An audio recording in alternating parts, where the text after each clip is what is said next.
Karibu sana Mheshimiwa. Asante. Asante. Thank you.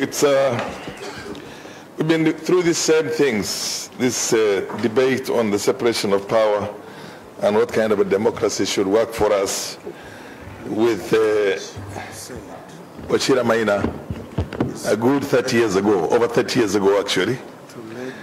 We've always had our disagreements. We still continue to have our disagreements, but we agree on a lot also. I think he has covered quite a lot of areas that essentially I would have personally also, but I'm going to be very brief. To begin with, the separation of power,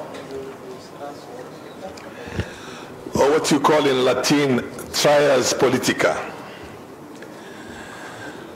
It refers to a division of responsibilities by the government in distinct branches with the sole objective of limiting power, concentration of power in any one of them, and for each one to act as a check and balance on the other one. The problem we have is that the contestation between those three arms of the government are there on a permanent basis. The legislature would want to play the role of the executive. The executive would want to limit the role of the legislature, and the judiciary would want to control both of them. So this conflict is always going to be there and is present and attendant in all democracies. While the separation of power is key to the workings of a democracy, no known system exists with an absolute separation of power or absolute lack of separation of power. As he said it, governmental powers and intentions and responsibilities always overlap. They are not compartmentalized. The issue is, if you look at the US, UK for example, sorry.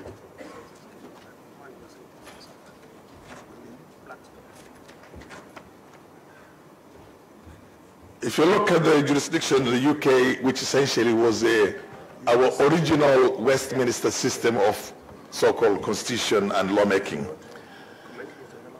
the powers of Parliament are sovereign, supreme, and the supremacy of Parliament itself is not to be debated. No court has powers to strike down any law that's made by Parliament.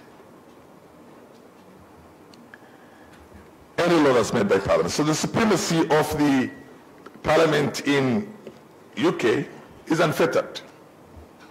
In India, the same thing too. No courts can strike them down. Every parliament has the powers to strike down the laws that were enacted by the parliament before them, repeal them, amend them, do the way they want. So every existing parliament practically has that. Now the issue, in my opinion, and when you look at the American system, which we try to copy and emulate ourselves in the manner we emulated, which we also share because we are the executive in the sense that we do an oversight, we apportion money, we decide where the purse goes, and we follow it again on how it has been administered. So basically, we play a certain role also in the executive as a parliament. The philosophy underpinning the doctrine itself of separation of power is therefore founded on an inherent mistrust of concentrated governmental power.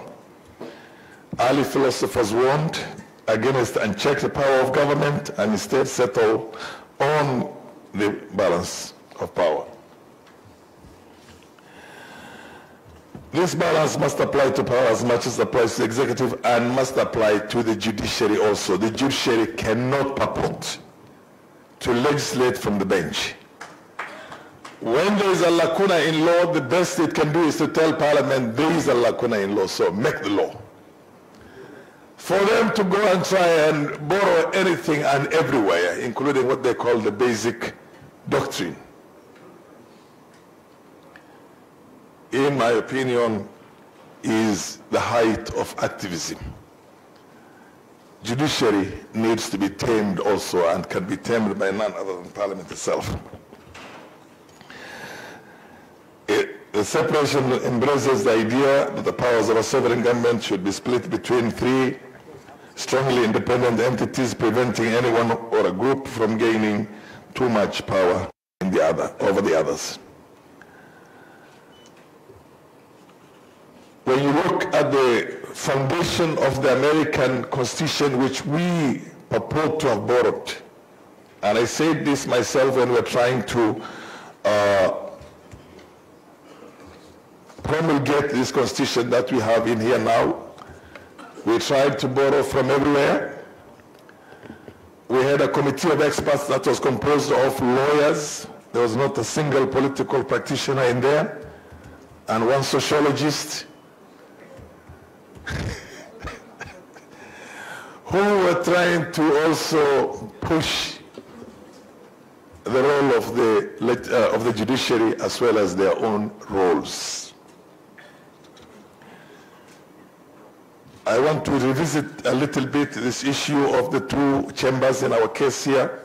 I agree with Wachira Maina profoundly that you cannot be the body that ratifies the appointment by the executive and at the same time the body that allocates money to those offices that you have ratified. There has to be a difference in this. And the upper house, or the so-called Senate itself, in my opinion, is the right body to ratify appointments by the government, including the cabinet ministers and the CSS. At the risk of not being very popular with my own colleagues, I'm going to say this. Now, there is a difference. I never thought I would stand in front of you here and regret why I did not listen to our old late President Moi. Because when we were involved in all those activisms with my friend Wachira Maina, the Speaker himself has always been a conservative politician himself. He said, how do you have a parliament that is composed of the very best? Very well educated, experienced people, chosen by the people, and you say, I'm going back now to the market to ask the hawkers how we're going to put together a constitution for this country. I think we made a very big mistake. And now it's when it has come to bite us, and he's already gone himself. And I think this parliament should have the supremacy it deserves more than anything else. The other bit that I have a problem with myself is that we tried to borrow a constitution. And we tried to borrow a section of the Constitution from the Americans when it comes to the executive, another section from the Westminster system, another section from the Landau of Germany. We borrowed everything. That basically tells you that you can have a car that has got an engine of Audi, it has got a differential of Peugeot, and it has the chassis of a Hilux, Toyota Hilux. That car will never move. That car will never serve you right. You'll always have a constitutional crisis.